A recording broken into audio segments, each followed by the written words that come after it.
Saint Alfonso, faithfulness in little things. If he and she can become saints, why can't I? Saint Ignatius Loyola's words. These words inspire each of us to become saints.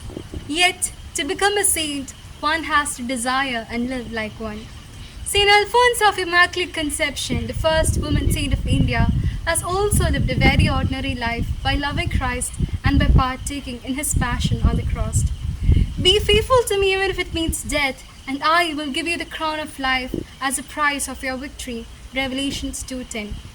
These Bible verses were fulfilled in St. Alfonso's life because she loved Christ above all, and our Lord Jesus Christ adorned her with the crown of life, a saint.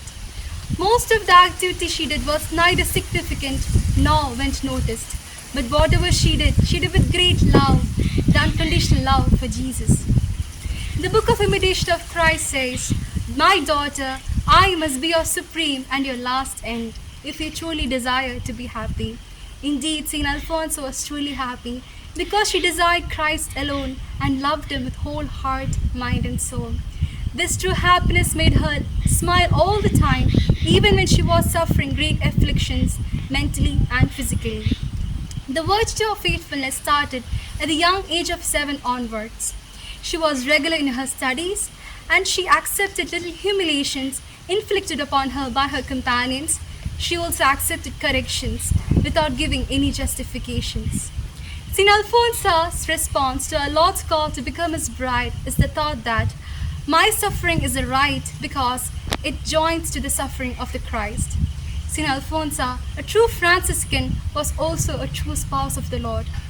As a true spouse of the Lord, she welcomed sufferings, and because she loved him, these sufferings became easy and pleasing for her. Even in the smallest things, her faithfulness was clearly seen. She used to collect the portion of unburned candles and lit up in the corridors during the night so that the sisters could reach their room safely. She also used to collect rose apples and gave it to the schoolboys, and in return advised them to pray and become missionaries. What a great example! God chose the foolish of the world to shame the wise. He chose the weak of the world to shame the strong. 1 Corinthians 1:27. St. Alfonso did nothing great, but whatever she did with great love and faithfully for the greater glory of God. Therefore, St. Alfonso put before us a great challenge. If she could become saint without suffering any martyrdom or by doing any heroic actions, but just by loving Christ and doing little things in a great way, why can't I? Let me conclude by quoting Saint Mother Teresa. We are not called to be successful, but called to be faithful.